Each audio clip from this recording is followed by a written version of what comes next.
Let me tell you something that took me way too many years to figure out.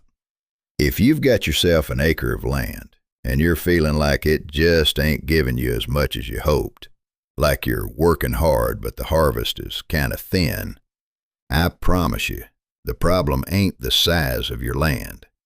The problem is that most folks, and I mean the vast majority of them, are only using about a third of what that acre can actually do. Their land is working at maybe 30% of its real potential, and they got no idea.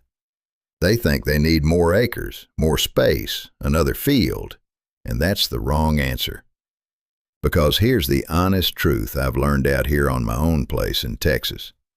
The same acre you're standing on right now can give you 2, even 3 times more than it does today. Same dirt, same fences, not one single extra acre bought. You just got to stop making the handful of mistakes that are quietly choking your land down to a fraction of what it could produce. And that's exactly what we're going to fix today. I'm going to walk you through the biggest mistakes that make an acre underperform and exactly how to turn each one around, so by the end you'll know precisely how to squeeze 3 times the food and 3 times the money out of the ground you already own. Grab your coffee and let's get into it. So first, let's talk about why the average acre underperforms in the first place, because this one's more about what's between your ears than what's in the ground. Most folks look at their land in one flat dimension. They see a piece of dirt, they plant one crop across it in the spring, they harvest it in the fall, and then that ground sits there bare and empty for the rest of the year.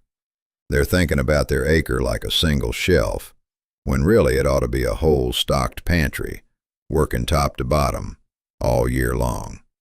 See, a truly productive acre works in every direction at once. It works across the ground, filling up every bit of space. It works up in the air, using the vertical room most folks waste. It works down through time, growing crop after crop instead of just one. And it works together, with plants and animals feeding each other instead of living apart. Most acres are only doing one of them 4 things, and every single one you're not doing is money left laying in the field. So let's go through the mistakes one by one and flip them around. All right, mistake number 1, and this is the big one, the foundation everything else sits on: bare, dead soil. If you take nothing else from this whole video, take this. Most folks are trying to grow more food on top of dirt that's basically worn out and half dead, and it just cannot be done.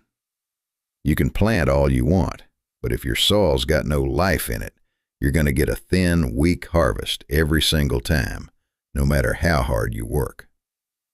Here's what I mean by dead soil. It's compacted, it's hard as a brick. Water runs right off it instead of soaking in. There's no earthworms, no fungus, none of them tiny critters that make the whole system tick. It's just a dead lump of dirt that you're asking to do a living job. And every time you plow it up hard, every time you leave it bare to bake in the sun, every time you spray it down, you kill off a little more of that life. And a dead soil grows dead-end crops. So how do you fix it? You start feeding your soil like it's the most valuable livestock you own, because honestly, it is. First, you get compost on there, all you can make. Kitchen scraps, manure, leaves, grass clippings, all of it broken down into that black gold and worked into the top few inches. Second, you stop leaving your ground naked. Bare soil is dying soil. Any patch of dirt that ain't growing a crop ought to be growing a cover crop.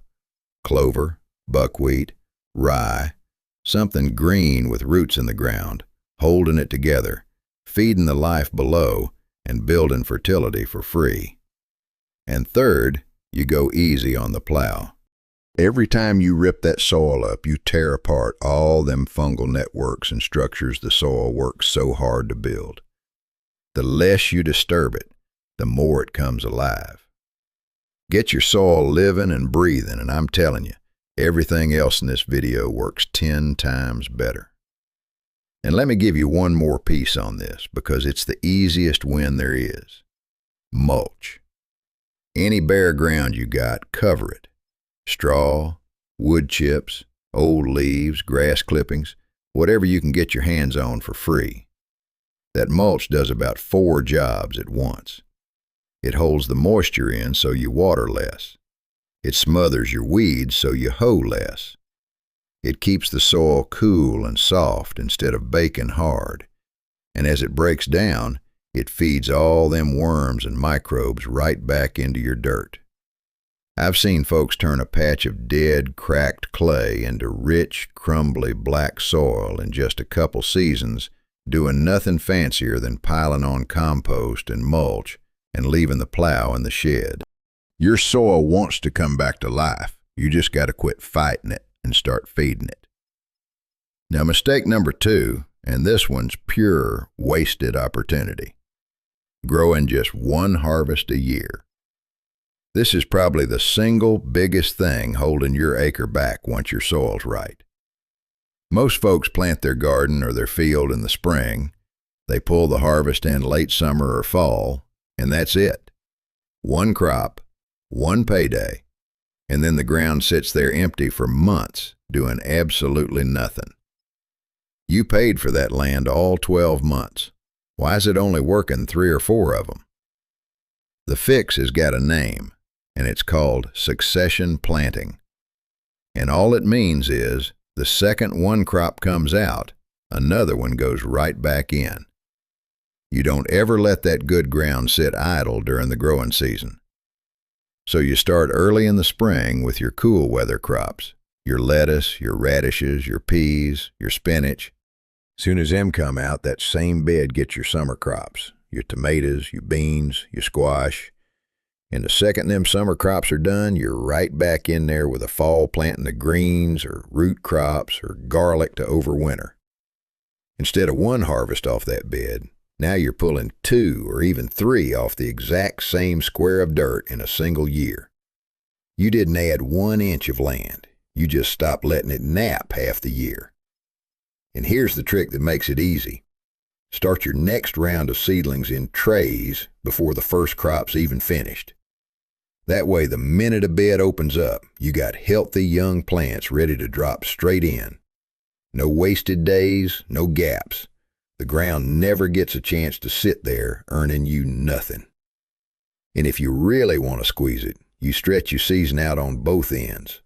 A cheap little hoop house, some row cover, a coal frame knocked together out of old windows, any of that'll buy you weeks on each end of the season. You get planting earlier in the spring, and you keep harvesting later into the fall, sometimes clear through the winter for your hardy greens. Them extra weeks are extra harvests, plain and simple, off the same ground. Folks down south especially leave months of growing time on the table every year just 'cause they quit when the calendar tells them to, instead of when the weather does. Your acre don't take the winter off unless you let it. All right, mistake number 3, wasted space. And once you start seeing this one, you cannot unsee it, because wasted space is everywhere on the average acre. I'm talking about all them wide, bare paths between rows, the empty ground around the edges and along the fence lines, and the biggest one nobody even thinks about, all that open air up above the crops, just going completely unused. Let's start on the ground. Most folks plant in single skinny rows with big wide bare gaps between them, and all that gap is just wasted dirt growing weeds. Instead, you plant in wider beds and you space things smart so the leaves just barely touch when the plants are grown. That shades out your weeds and puts way more food on the same footprint. Then there's companion planting or interplanting, tucking a fast crop in between a slow one.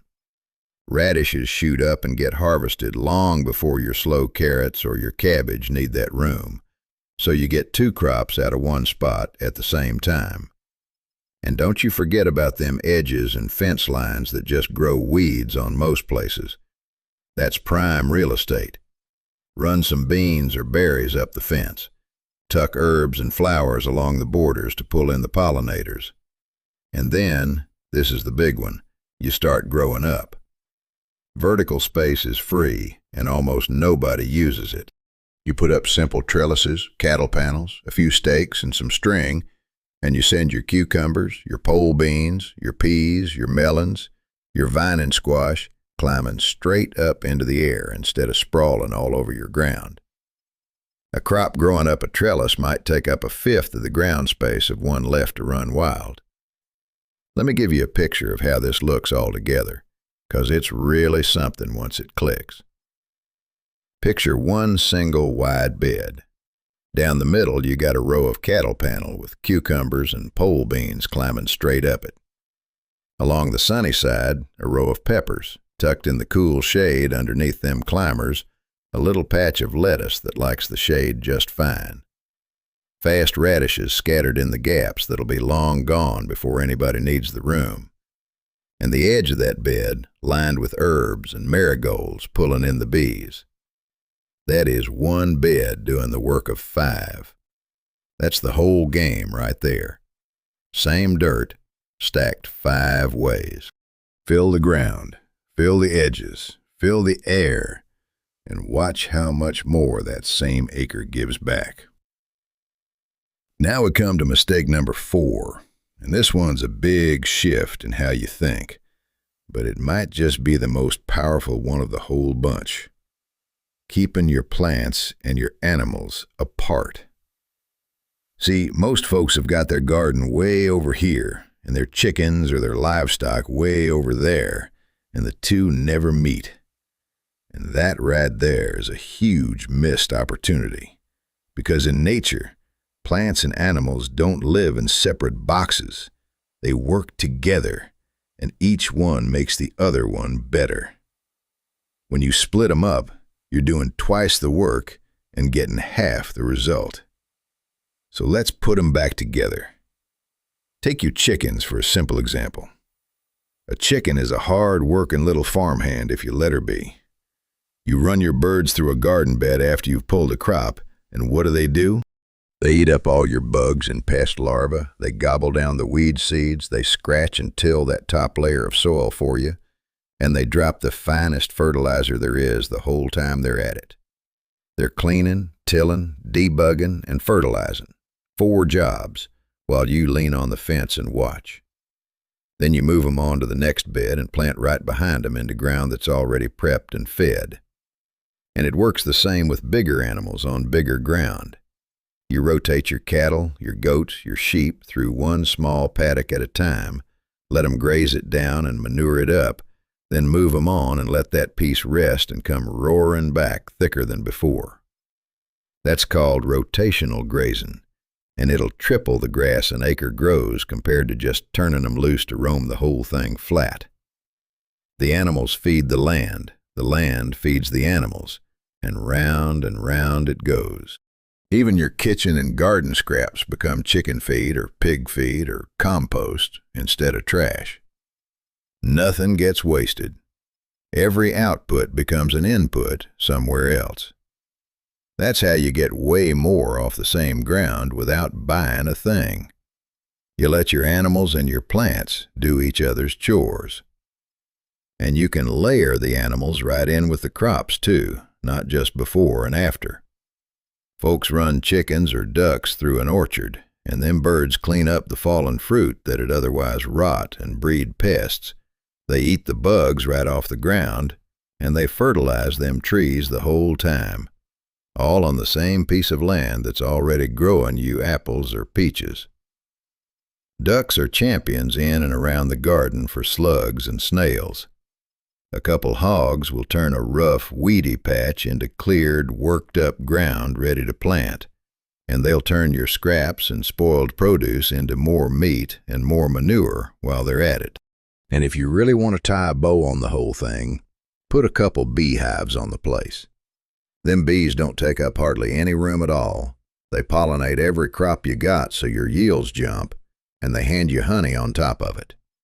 Every animal you add right is another worker on that acre, feeding the ground and stacking another product on the same dirt. All right, mistake number 5, and this one's about working smarter, not just harder.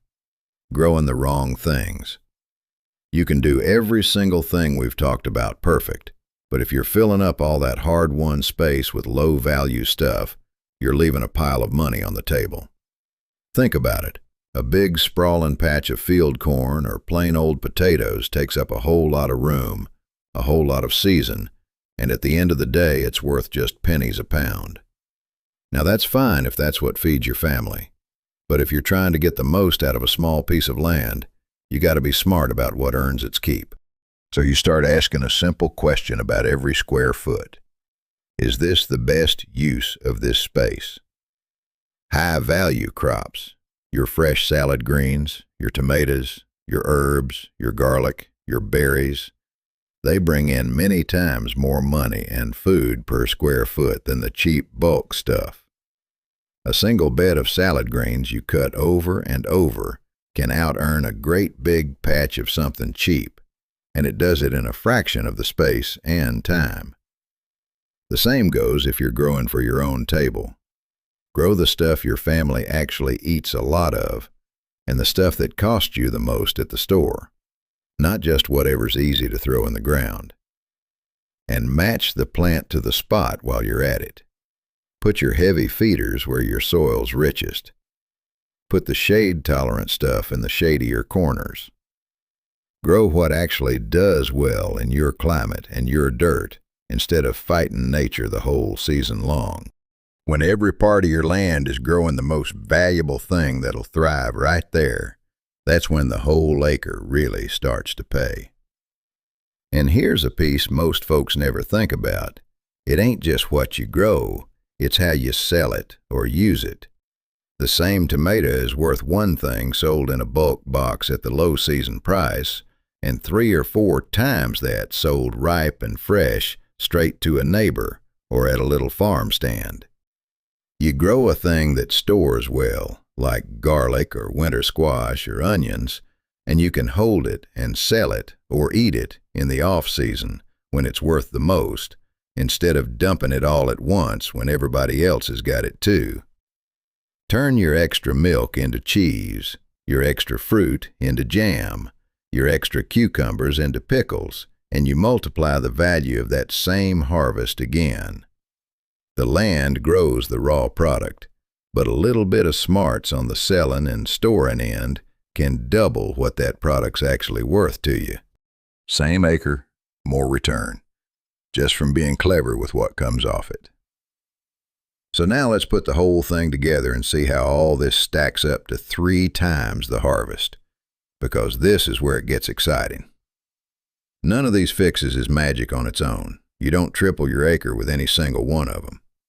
The magic is in how they stack up, one on top of the other, all working at the same time. Watch how it builds. You start with living, healthy soil. That alone might bump your yield up by half just from stronger, healthier plants.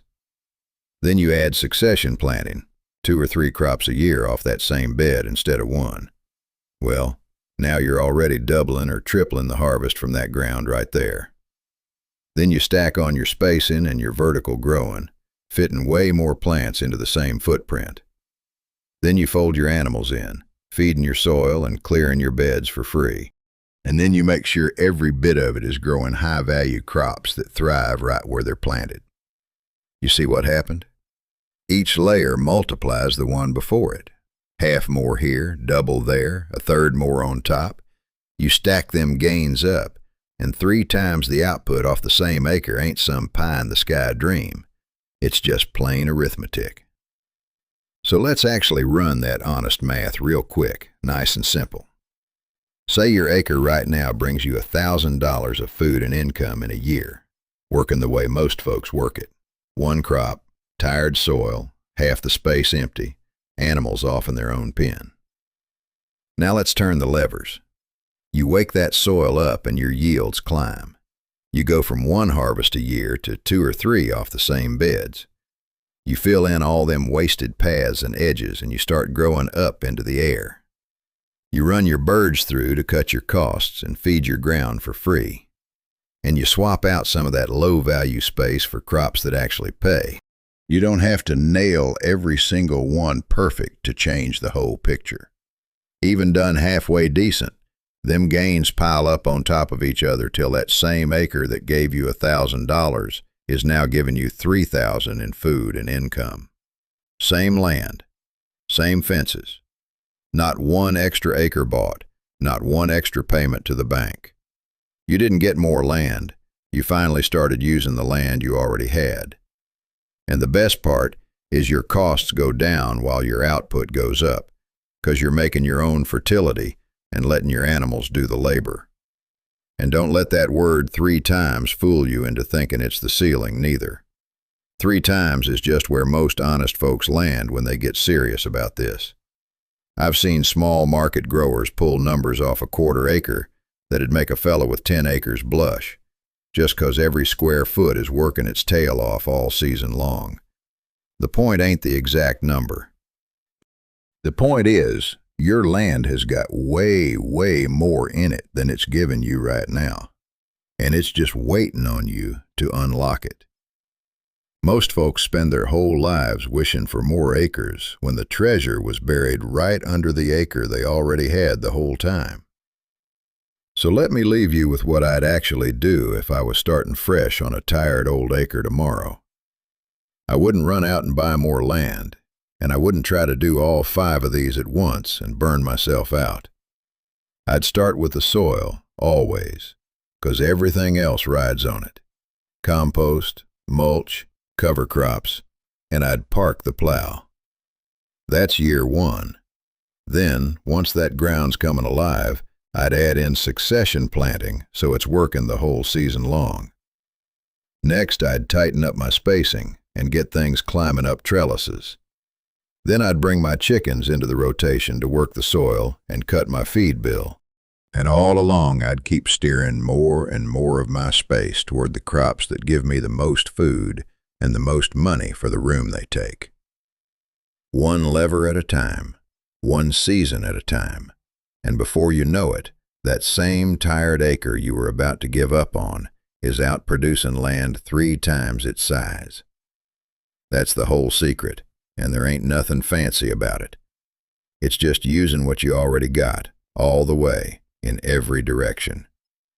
If this helped you look at your land a little different, do me a favor and hit that like button. It truly helps this little channel grow. And if you ain't subscribed yet, come on and join us. I put out honest, down-to-earth homestead advice every week, straight from the farm. And you tell me down in the comments, which one of these are you going to tackle first on your place? I read every single one. Now get on out there and make that acre work for you.